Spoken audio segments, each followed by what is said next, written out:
नाजरीन अस्सलाम वालेकुम रहमतुल्लाहि व बरकातुहू। मैं हूं Syed Abid Aslam, chief editor, leader Siasat, Urdu news channel Bengaluru. CM Ibrahim का दौरा मंडिया के हिंदू मुसलमानों ने सीएम इब्राहिम का किया पुरजोश इस्तकबाल। इनकी आमद की खुशी में वहां के बुजुर्गों, नौजवानों, मिली इदारों, समाजी खिदमत गुजारों ने शाल पोशी करते हुए खुशी का इजहार किया। अपने अटल फैसलों पर साबित कदमी से रहने और खड़े रहने की गुजारिश की। सारी कौम आपके हर फैसले पर और आपके साथ रहेगी, क्योंकि आपने रियासत के आवाम की फलाह बहबूदी के लिए सियासी जंग जारी रखी है। हम सब आपके साथ हैं, इस बात का यकीन वहाँ के अमायदीन ने दिलाया। सीएम इब्राहिम ने मंडिया की शेरनी बीबी मुस्कान के घर पहुँचे, उन्हें हिम्मत दिया और दिलासा दिलाया और साबित कदमी से तालीमी मैदान में आगे बढ़ने की दुआ फरमाई। सीएम इब्राहिम ने बीबी मुस्कान खां की बहादुरी को सलाम किया। उन्होंने कहा कि ये पठान की बेटी है, जिगर वाली है, हौसले वाली है। मेरी माँ भी पठान थी, दूर से लगता है कि ये हमारी रिश्तेदार भी है। सीएम इब्राहिम साहब ने हालत हाजिरा पर बड़े दुख व अफसोस का इजहार करते हुए कहा कि आज नौजवानों और तुलबा और तालिबात में भेदभाव तफरका पैदा करने का जो सिलसिला बीजेपी ने शुरू किया है, इस मामले को खत्म करना चाहिए और इस मामले पर सियासत नहीं करनी चाहिए। हिजाब, जाफरानी शाल मामले को हद से बढ़ने नहीं देना चाहिए। फौरन हुकूमत को चाहिए कि इसके हल के लिए कोशिश करे। नाजरीन, सीएम इब्राहिम साहब ने मजीद कहा कि बीबी मुस्कान का जो नारा अल्लाहू अकबर, वो हिंदुओं के खिलाफ नहीं बल्कि गुंडों के खिलाफ। मुस्लिम तालिबा बीबी मुस्कान ने अल्लाहू अकबर का जो नारा लगाया, बल्कि तौहीद की ताकत के साथ बातिल और गुंडों के खिलाफ लगाया था। इसलिए हर कोई इस बच्ची की तारीफ कर रहा है। अगर कोई हिंदू बच्ची भी अपने तरीके से गुंडों से बचने के लिए कोई अच्छी बात कहती या नारा लगाती तो हम सब इसकी भी तारीफ करते।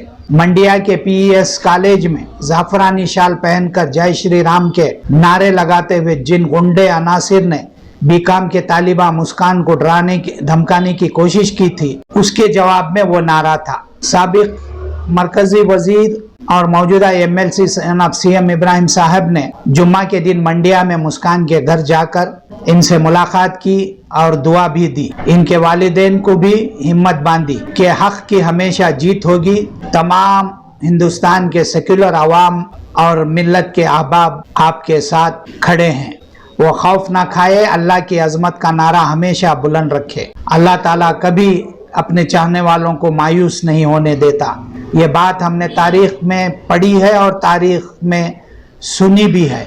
हिजाब के मामले पर जो मखालिफत शुरू हुई है वो इंशाअल्लाह बहुत जल्द ख़त्म हो जाएगी। इन बातों का इजहार सीएम इब्राहिम साहब ने। सीएम इब्राहिम ने मजीद कहा कि बीजेपी लीडरों ने वोट के लिए हिजाब का मामला उछाला है। हालांकि कई सालों से उड़पी और दीगर तमाम इलाकों में मुस्लिम बच्चियां हिजाब पहनकर स्कूल कॉलेज आती रही हैं। उन्होंने कहा कि अदालत का फैसला जो भी होगा हम इसे कबूल करेंगे। बीजेपी ने जिस अंदाज से इस मसले को पेचीदा बनाने की कोशिश की है, वो सिर्फ वोट बैंक के लिए। लोग जान गए हैं इन्हें कोई वोट नहीं मिलेगा। बीजेपी ने वोट के लिए इतना बड़ा तनाज़ा उछाला है। किसी भी अदालत ने यह नहीं कहा है कि हिजाब ना पहने। इस्लाम में खवातीन का पर्दा करना तहजीब है। रियासत के इलकल इलाके के खवातीन साड़ी पहनकर पल्लो सर पर डालती हैं। हिजाब भी सर को इसी तरह ढांपता है। इंतखाबात का सामना करने के लिए बीजेपी के पास कोई भी मौजू नहीं है। राम मंदिर का मसला, कभी गाँव कशी का मसला, कभी दाढ़ी का मसला, कभी टोपी का मसला, कभी लव जहाद का मसला, कभी तब्दीली बिल का मसला। अब ये मौजू ख़त्म होती आ रही हैं। इसलिए बीजेपी को अभी से डर खौफ इनके अतराफ मंडला रहा है। पेट्रोल डीजल की कीमत 100 रुपये ज़ायद बढ़ गई है। महंगाई और बेरोज़गारी बेहद बढ़ गई है। इन तमाम नाकामियों पर पर्दा डालने के लिए वो हिजाब का सहारा ले रही है। ಪಾಪ ಹುಡುಗಿ ಸಣ್ಣ ಹುಡುಗಿ ದೇವರು ಒಳ್ಳೆ ಧೈರ್ಯ ಕೊಟ್ಟಿದ್ದಾನೆ. ನಾ ಕೇಳಿದೆ ಏನಮ್ಮ ಎಲ್ಲ ಅಂತೇಳಿ ಹೇಳಿದ್ರು. ಹೊರಗಿನವರು ಒಂದು 25-30 ಜನ ಮುದ್ರು ಏಕ್ದಮ್ ಅಟ್ಯಾಕ್ ಮಾಡಕ್ಕೆ ಬಂದಂಗೆ ಬಂದರು. ಅವರು ಕೂಗ್ತಾಯಿದ್ರು, ನಾನು ಧೈರ್ಯಕ್ಕೋಸ್ಕರ ನಾನು ಕೂಗಿದೆ. ಬಟ್ ನನಗೆ ಕಾಲೇಜ್ನವರು ಎಲ್ಲರೂ ಮೆಜಾರಿಟಿಯಲ್ಲಿರ್ತಕ್ಕಂಥ ಎಲ್ಲ ಹುಡುಗರು ಹೆಚ್ಚು ಹಿಂದೂಗಳೇ ಇದ್ದರು, ಅವರೆಲ್ಲ ನನಗೆ ಸಹಾಯ ಮಾಡಿದ್ದಾರೆ. ನಾನು ಒಂದು ಕಾಲದಲ್ಲೂ ಮರೆಯಲ್ಲ. ಆಮೇಲೆ ನನಗೇನೀಗ ಏನು ದುಡ್ಡು ಬಂದಿದೆ ಅಂತಂತ ಹೇಳ್ತಾರಲ್ಲ, ನಾನು ಕಾಲೇಜ್ನಲ್ಲಿ ನನ್ನ ಜೊತೇಲಿ ಓದ್ತಿರ್ತಕ್ಕಂಥವ್ರು ಅನೇಕ ಜನ ಹಿಂದೂಗಳಿದ್ದಾರೆ, ಅವರಿಗೂ ನಾನು ಫೀಸಿಗೆ ಕೊಡ್ತೀನಿ. ಮತ್ತು ಒಂದು ಆ್ಯಂಬುಲೆನ್ಸ್ ವ್ಯಾನು ಆ ದುಡ್ಡಿಂದ ತಗೊಂಡು ಬಡ ರೋಗಿಗಳಿಗೆ ಉಪಕಾರ ಆಗಲಿ ಅಂಥೇಳಿ ಆ ವ್ಯಾನ್ ತೊಗೊಂಡು ನಾನು ಧರ್ಮ ಮಾಡ್ತೀನಿ ಅನ್ನೋಕ್ಕಂತ ಎಷ್ಟು ದೊಡ್ಡ ಬುದ್ಧಿ ಕೊಡಿದ್ದಾಳೆ. ಅದೇ ಕರುಣೆ, ನನ್ನಿ, ಡಮೃಗ, ಅದೇ ಕರ್ನಾಟಕ ಅಂದರೆ. ಇವತ್ತು ಆ ಮಗಳು ಒಳ್ಳೆ ಈ ನಾಡಿನ ಸಂಸ್ಕೃತಿಯನ್ನು ಎತ್ತಿ ತೋರಿಸಿದ್ದಾಳೆ. ನನಗೆ ಭಾರಿ ಆನಂದವಾಯಿತು. ನಾನು ಹೇಳಿದೆ, ಬೇಗ ಓದಿ ಏನು ಓದ್ತೀಯ ಅಂದ್ಲು. BCom ಮಾಡಿ LLB ಮಾಡ್ತೀನಿ ಅಂತ ಹೇಳಿದ್ದಾಳೆ. ಪಾಪ ಬಡವರು, ಮಧ್ಯಮ ವರ್ಗದವರು, ಸಾಹುಕಾರು ಅಲ್ಲ, ಬೇಡಬೇಕಂತ ಅವಶ್ಯಕತೆನಿಲ್ಲ, ಕೊಡ್ತಕ್ಕಂಥ ಶಕ್ತಿನಿಲ್ಲ. ಅವರು ದುಡ್ದವ್ರು ತಿಂತಿದ್ದಾರೆ, ಸುಖವಾಗಿದ್ದಾರೆ. ಮತ್ತು ಎಲ್ಲ ಆ ಹುಡುಗಿ ವಿಚಾರಧಾರೆಗಳನ್ನು ಕೇಳಿ ನನಗೆ ಭಾರಿ ಮನಸ್ಸಿಗೆ ಸಂತೋಷ ಆಯಿತು. ಏನು ನಾನು ಯಾವ ಸಿದ್ಧಾಂತ ಮನಸ್ಸಲ್ಲಿ ಇಟ್ಕೊಂಡಿದ್ದೇನೋ ಅದೇ ಸಿದ್ಧಾಂತವನ್ನು ಆ ಹುಡುಗಿ ಬಾಯ್ಬಿಡ್ತಿದ್ದಾಳೆ. ಬಾಯ್ಬಿಟ್ಟು ನನಗೆ ಮನಸ್ಸಿಗೆ ತುಂಬ ಆನಂದ ಆಗಿದೆ. ಅವಳಿಗೆ ಏನಿದೆ ಅಂತ ಹೇಳಿದ್ರೆ ದೇವ್ರು ಇನ್ನೂ ಶಕ್ತಿ ಕೊಡಲಿ, ಚೆನ್ನಾಗಿ ಮುಂದೆ ಓದಲಿ ಅಂತೇಳಿ ಪ್ರಾರ್ಥನೆ ಮಾಡಿ, ಮತ್ತು ತಮಗೂ ಅಷ್ಟೇ ಮೀಡಿಯಾದವ್ರಿಗೆ ನಾನು ಪ್ರಾರ್ಥನೆ ಮಾಡ್ತಕ್ಕಂಥದ್ದು, ಇದನ್ನು ಏನು ಕೋರ್ಟ್ ತೀರ್ಪು ಕೊಡುತ್ತೋ ಆ ತೀರ್ಪು ನಾವೆಲ್ಲರೂ ಒಪ್ಕೊಳ್ಳೋಕೆ ತಯಾರಾಗಿದ್ದೀವಿ. ಇಷ್ಟೇ ಬೊಮ್ಮಾಯಿಯವ್ರಿಗೆ ನಾವು ಹೇಳ್ತಕ್ಕಂಥದ್ದು, ಈಶ್ವರಪ್ಪನವರಿಗೂ ಹೇಳ್ತೀವಿ, ಇದನ್ನು ಜಾಸ್ತಿ ಕೆದಕಕ್ಕೆ ಹೋಗಬೇಡಿ. ಇದರಿಂದ ಓಟ್ ಬರೋಲ್ಲ. ನಿಮಗೆ ಓಟಿನ ಸಲುವಾಗೇ ಇದು ಮಾಡ್ತಾ ಇರೋದು ಜಗತ್ತಿಗೆ ಗೊತ್ತಿದೆ. ಆದ್ದರಿಂದ ಇದರಿಂದ ಓಟ್ ತೊಗೊಳ್ತೀವಿ ಅಂತ ಹೇಳಿದ್ರೆ ನಿಮಗೆ ಬರೋದಕ್ಕೆ ಸಾಧ್ಯವಿಲ್ಲ. ಈಗಾಗಲೇ ಕೊರೋನಾ ಬಂದು ಸಾವಿರಾರು ಜನ ಸತ್ತೋದ್ರು. ದೇವರು ಒಂದೊಂದು ನಮ್ಮ ಮೇಲೆ ಕಾಯಿಲೆಗಳನ್ನ ಇಳಿಸ್ತಾ ಇದ್ದಾನೆ. ನಾವೆಲ್ಲರೂ ಮುಖ ಮುಚ್ಕೊಂಡು ಹೋದ್ವಿ ಕೊರೋನಾ ಟೈಮಲ್ಲಿ. ಹಿಜಾಬ್ ಅಂದರೆ ನಾವು ಹುಡುಗಿ ಕೇಳಿದೆ, ಬುರ್ಕಾ ನಾನು ಹೊರಗಡೆ ಇಟ್ಟಿದ್ದೆ, ತಲೆ ಮೇಲೆ ಬರೀ ಅಷ್ಟೇ ಬಟ್ಟೆ ಹಾಕ್ಕೊಂಡು ಹೋಗಿದ್ದು. ಇವತ್ತು ಶರಗ್ ಹಾಕತಕ್ಕಂಥದ್ದು ನಮ್ಮ ಧರ್ಮ, ನಮ್ಮ ಸಂಸ್ಕೃತಿ. ಈ ಇಲ್ಕಲ್ ಸೀರೆ 8 ಮೊಳದ್ದಲ್ಲ, 16 ಮೊಳದ್ದು ಆದಿ ಕಾಲದಿಂದ ಬಂದಿರತಕ್ಕಂಥದ್ದು. ಇವತ್ತು ಆ ಶರ್ಗು ಪೂರ ತಲೆ ಮೇಲೆ ಬರ್ತಿತ್ತದು. ಸೊ ಶರ್ಗ್ ಬೇಡ ಅಂತಂಥೇಳಿ ಯಾವ ಕೋರ್ಟು ಹೇಳೋದಿಲ್ಲ. ನ್ಯಾಯಾಲಯಕ್ಕೂ ನಾನು ಹೇಳ್ತೇನೆ, ಹೆಣ್ಮಕ್ಳು ಮೈ ತುಂಬ ಬಟ್ಟೆ ಹುಟ್ಟಿದ್ರೇ ಅದು ಹೆಣ್ಣಿಗೆ ಅದೇ ಸೌಂದರ್ಯ, ಅದೇ ರೂಪ. ಎಷ್ಟು ಹೆಣ್ಣಿಗೆ ಮೈ ಮುಚ್ಕೊಂಡಿರುತ್ತೋ ಅಷ್ಟು ಅದು ನಮ್ಮ ಸಂಸ್ಕೃತಿ. ಇವತ್ತು ದೇವ್ರು ನೋಡಿ, ಸರಸ್ವತಿ, ಲಕ್ಷ್ಮಿ, ಇದೆಲ್ಲ ಈ ದೇವತೆಗಳನ್ನು ನೋಡಿದಾಗ ಯಾರಾದರೂ ಪ್ಯಾಂಟ್ ಹಾಕ್ಕೊಂಡ್ರವ್ರು ಇದ್ದಾರೆ? ಇಲ್ಲ. ಫುಲ್ಲು ಸೀರೆ ಇಟ್ಟು ಚಾಮುಂಡಿಗೆ ನಾವು ಕೊಡ್ತಕ್ಕಂಥ ಮುಡಿ ಸೀರೆನೇ. ಸೊ ಹಾಗಾಗಿ ಶರ್ಗು ನಮ್ಮ ಸಂಸ್ಕೃತಿಯ ಒಂದು ಭಾಗನೇ ಹೊರತು ಜಾತಿಯ ಗುರುತಲ್ಲ ಅದು. ಶರ್ಗು ಸರ್ಕಾರ ಈ ಒಂದು ವಿವಾದನ ತಂದು ಮಕ್ಕಳ ಮನಸ್ಸಿನ ಮೇಲೆ ಪರಿಣಾಮ ಬೀರ್ತಾ ಇದೆ, ಮಕ್ಕಳ ಮನಸ್ಸನ್ನ ಹೊಡೆದ್ರು ಅಂತ, ಧರ್ಮದ ಒಂದು ವಿಚಾರವನ್ನು ತಂದು ಮಕ್ಕಳನ್ನ ಇದು ಮಾಡಿದ್ರು ಅಂತ. ದೇಶ ಹೊಡಿಯೋಕ್ಕೆ ಅವ್ರಿಗೆ ನೋವಾಗಿಲ್ಲ ಅಂದಮೇಲೆ ಮಕ್ಕಳ ಮನಸ್ಸು ಹೊಡಿಯೋದು ನೋವಾಕತ್ತೇನು ರೀ? ಯಮ್ ಧರ್ಮರಾಯನಿಗೆ ಸತ್ತೋರ್ ಮನೆ ಸಾಂಕ್ತಿ ಏನು ಗೊತ್ತಂದಂಗೆ ಅವರು ಮಕ್ಕಳು ಹಡ್ದಿದ್ರೆ ಅವ್ರಿಗೆ ಗೊತ್ತಿರೋದು.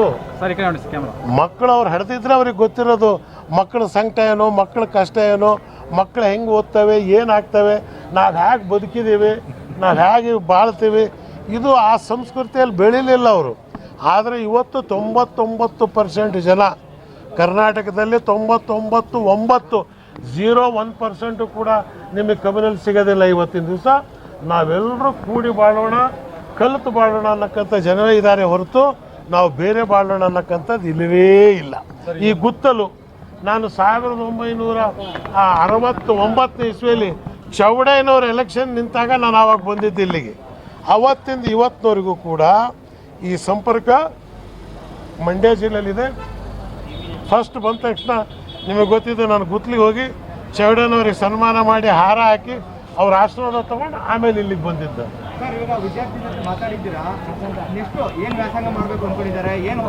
LLB ಏನಿಲ್ಲ ಕೊಡಲಿಲ್ಲ. ಅವು ಪಾಪ ಅವ್ರು ಹೇಳಿದ್ ನಾನು ಬಂದಿರೋದೇ ನಾನು ವ್ಯಾನ್ ತೊಗೊಂಡು ಕೊಡ್ತಾಯಿದ್ದೀನಿ ಅಂಕಲ್, ನನಗೇನು ದುಡ್ಡಿನ ಅವಶ್ಯಕತೆ ದುಡ್ಡಿನ ಆಸೆ ಪಡೋರು ಪಾಪ ಫಸ್ಟ್ ಫ್ಲೋರಲ್ಲಿ ಇದ್ದಾರೆ. ಅವ್ರು ನೋಡಿದ್ರೆ ಗೊತ್ತಾಗುತ್ತೆ. Face is the index of the mind ಅಂತಂತ ಹೇಳ್ತಾರೆ. ಅದರಲ್ಲಿ ಇವರು ಪಠಾಣರು, ಸ್ವಲ್ಪ ಶಕ್ತಿ ಇರ್ತಕ್ಕಂಥವ್ರು ಇವರು. ನಮ್ಮ ತಾಯಿ ಬಳಗದವರೇ, ನಮ್ಮ ತಾಯಿನೂ ಪಠಾಣ್ರೆ, ಇವು ಪಠಾಣ್ರೆ. ಸ್ವಲ್ಪ ಗಟ್ಟಿಯಾಗಿ ಮಾತಾಡ್ತಕ್ಕಂಥ ಪ್ರವೃತ್ತಿ ಇರುತ್ತೆ. ದೇವರು ಒಳ್ಳೇದು ಮಾಡಲಿ ಭಗವಂತನಲ್ಲಿ ಪ್ರಾರ್ಥಿಸ್ತೇನೆ. ಸರ್ ಇವೆಲ್ಲ ವಿವಾದಕ್ಕೆ ಮತ್ತು ಇವೆಲ್ಲ ಇದಕ್ಕೆ ಅಹಿತಕರ ಘಟನೆಗಳು ನಡೀತಾ ಇರೋದಕ್ಕೆ ಅದಕ್ಕೆ ಯಾರು ಕಾರಣ ಅಂತ ಹೇಳಿ ನೇರ ಸರ್ಕಾರನೇ ಹೊಣೆ.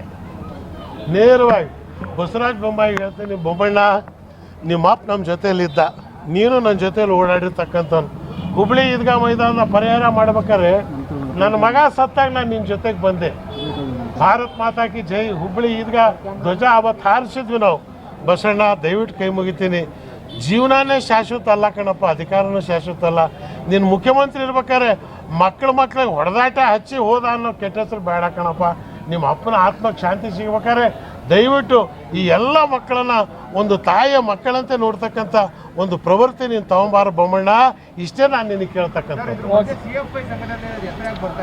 ಎನ್ಕ್ವೈರಿ ಮಾಡಿ, ಯಾರಾದರೂ ತಪ್ಪು ಮಾಡಿದರೆ ಅವರಿಗೆ ಶಿಕ್ಷೆ ಕೊಡಿ. ನಾವೇ ಹೇಳ್ತೀವಲ್ಲ, ಆ ಹುಡುಗಿನ ಪಾಪ ಹೇಳ್ತು, ನನಗೆ CFI ಮಂಡ್ಯದಕ್ಕೂ CFI ಏನ್ರಿ ಗೊತ್ತಾಗೋಣ, ಇಲ್ಲಿ ಪಕ್ಕದ ಮಾರ್ಕೆಟಲ್ಲಿದೆ ಅಂತ ಗೊತ್ತಿಲ್ದಿರೋ ಹುಡುಗರು ಯಾವ CFI ಯಾವ FFI ಏನು ಗೊತ್ತಾಗತ್ತೆ?